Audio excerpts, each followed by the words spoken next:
Mucayyoon kuni kan boqottee Liibineenii keessatti yeroo ta'u, reeffi ishii immoo kaleessa malee dheengaddaa gaafa guyyaa 19 bara 2024 ji'a 12ffaa keessa gara biyyaa galee jira jechuudha. Nagaan Waaqayyoo isiniif haa baay'atu. Hordoftoota chaanaalii kiyyaa akkam jirtu? Nagaa keessanii an nagaadha. Rabbiin galannaa ta'u. Isinis nagaa akka taatan abdii guddaan qaba. Ammallee lafa jirtanitti nagaa ta'a isiniin jedha. Egaa obboloota koo nagaa yeroo jennu waa salphaa isaanitti fakkaata. Namni nagaan rafee nagaan ka'uun, namni nagaan ba'ee gara maatii isaatiitti nagaan galuun waa salphaa miti jechuudha. Kanaaf yeroo hundumallee uumaa keessan jechuudha hamma kaatan hamma deebitanii raftan yeroo hojii keessanitti illee ba'uudha kaatan adaraa keessan jechuudha. Akka amantaa keessanitti kan musliima taatan musliim, karaa amantaa keessaniitiin kiristaanas kan taatan amantaa kamiyyuu haa ta'u, namoonni amantaa hin qabaannes yoo jiraattan akkuma uumaan keenya nu dhagahuu danda'a jettanitti adaraa keessan gara uumaa keessanitti lubbuu keessan jireenya keessan hundumayyuu adaraa kennadhaa ta'u gara hoolummaa keessanitti ba'aa isiniin jedha.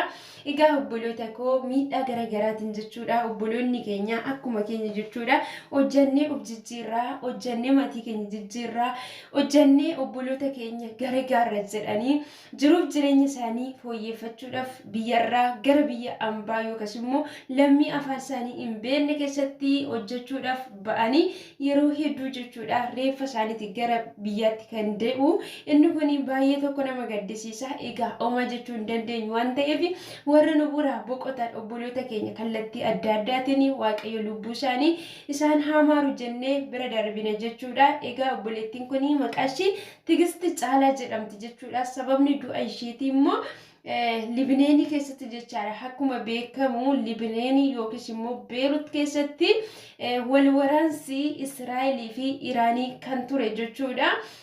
Sababa sanaan ilaallatee maatiin ishiin bira jiraachaa turte naannoo lolli irratti wal waraansi ta'aa ture sana keessatti jechuudha. Kanaaf iyyuu yeroo gaafa sana keessatti maatii sana mana tokkicha keessatti kan rukutaman jechuudha. Manni isaaniillee hin gubate.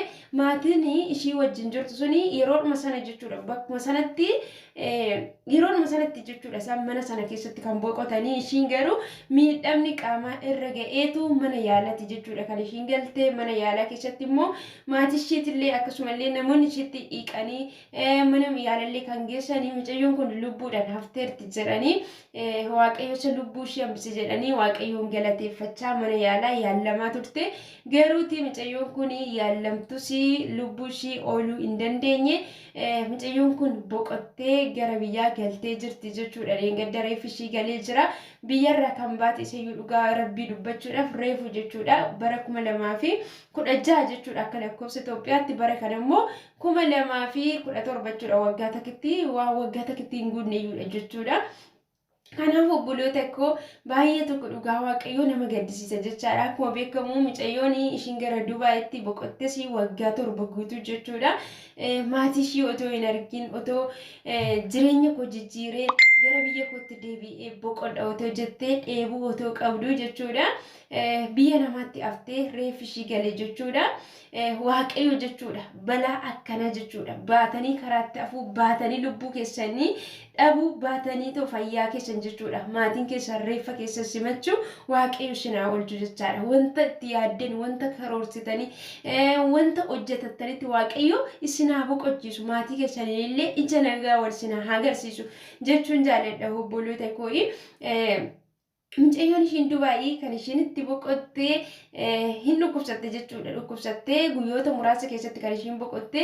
Egaa obboloota koo gola jirru keessatti yeroo tokko tokko lapheen nu dhukkubuu danda'a, mataan keenya nu dhukkubuu danda'a. Haal kana kanaan jechuudha kiniinii isaan mana keessaa nutti kennani fudhanneetuma ofirratti callifnee laalla jechuudha. Waaqayyo na fayyisaa, Waaqayyo fayyisu jechuu miti jechuudha. Waaqayyo fayyisuu danda'a. Garuu wanta nuti ofii keenyaan of yaaluu dandeenyu tokko qoricha maaliif uume? Waaqayyotu uume jechuudha. Qoricha nama qoricha uume sana Waaqayyotu uume. Qoricha sanas uumuu akka danda'an ogummaa sanas Waaqayyoodha jechuudha kan namaaf kenne. Kanaaf karaa keenyaan karaa danda'amuun of yaaluu qabna. Qorichoota maatiin nuti bira hojjennu jechuudha manatti nuu fidanii callisnee dhukkuba keenya otoo hin beekiin fudhachuu hin qabnu. Inni iyyuu mataa isaatiin dhukkubadha jechuudha. Kanaaf obboloota koo adaraa keessan jireenya keessan irratti hin qoosinaadha. Hamma nagaa qabdanitti nageenyi keessan uumaa isinitti fakkaachuu dhiisuu danda'a jechuudha. Dhiyyoota koo walirraa haa barannu jechuudha. Yeroo nu dhukkube tokko qoricha isaan nu kennan dhiisanii lakki ani mana yaalaa deemuun barbaade jennee isaan birrii isaaniitiin nu geessuu yoo dhiisan jechuudha. Birrii ofii keenya qabnu nu hojjetannee deemnee of haa ilaalchifnu jechuudha. Yoo jiraanne nyaachuu dandeenya. Maaliif namni of eegas hin danda'u. Amma fakkeenyaaf mucayyoon Beerut keessatti boqotte kuni balaa tasaati jechaadha. Wal waraansa ta'ee sanaan jechuudha. Kan ishiin boqotte jechuudha dhukkubsattee otoo hin taane jechuudha. Kanaafi inni guddaan jechuudha. Akkuma amantaa keenyatti waaqayyoon kadhachuu qabna isiniin jedha.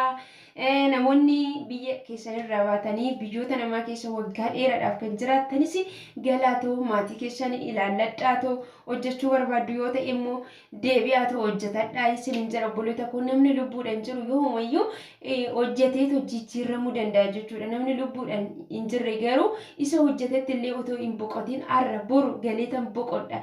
Jireenya haaraan gana jiraadha jennee otoo karoorsinu jechuudha. Addunyaa kanarra darbina jechuudha. Kanaafiyyuu adaraa keessan isinis hamma dandeessan jechuudha. Hamma rabbi isin gargaare jireenya keessan of eegadhaa. Ganama yeroo irribaa kaatan keessatti dafaatu jechuudha. Hani ofiidhuma kootirraa ka'ee dhugaa rabbii anillee sanumadha jechuudha. Hojii isaaniittan kaadha malee nyaata koo dhimma hin qabu jechuudha. Yeroo baay'ee hojii isaanii irratti kan ani xiyyeeffadhu malee qursii koo otoo nani qursii nyaatin misaa bira darba jechuudha. Otoo misaa nyaatin irbaanni dhufa jechuudha. Kanaaf iyyuu duraan dursinee jechuudha. Wantoonni nuti mana keessatti fayyadamnu fakkeenyaaf kiroroorsi wantoonni adda addaa saamunaan nuti mi'eedhinnuyyuu otoo nuti bakka garaa keenya garaa duwwaa sanatti otoo hin nyaatin yeroo foon isaa reqee nutti seenee laphee keenyatti illee nu qabachuu danda'a jechuudha. Kanaaf waan biraa misaa yoo dhabneyyuu qursii keenya jechuudha. Ganama otoo hojii keenyatti hin ba'in isaaniifis yoo hojjenne isaaniifis hojjechuu yoo baanne qursii keenya nyaannee gara hojii keenyatti abaanu shiniin jedha. Dhukkubni gaafa dhufe xinnuma ishii sababa nyaata nyaannee fi dandamachuu hin dandeenyu jechuudha. Qofaadhuma hin dandeenyu jechuudha. Obboloota kooyi waaqayyo immoo isin haa eegu isinis jabaadhaa isiniin jedha.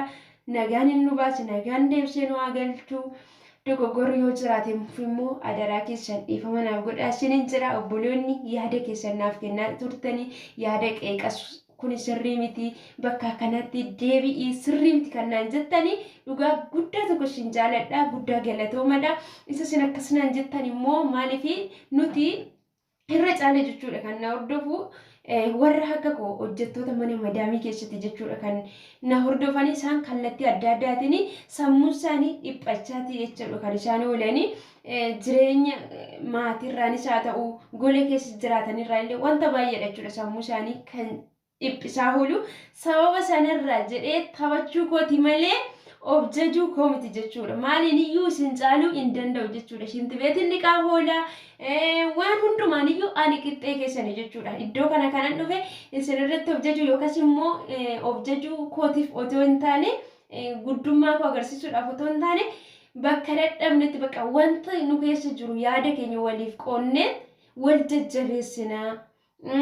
Bakka wanta ofii keenya beeknu waliif qoonnadha malee ani eenyuyyuu caaluu hin danda'u. Kanaaf yaada koo yeroon taphadhu isinitti hin tollee waan biraa fakkaata taanan anasumatti dhaabe jechuudha. Wanta isin hin jaalanne waan akkasii isiniin jedha. Kanarraan kanaaf immoo ati hojjettuu miti maaliif hojjettuu namaan jetta kan jettan immoo afaan oromootiin hojjettuudhuma jedhamna jechuudha. Jechi biraa hin jiru jechuudha. Jala muramaadha jechuudha.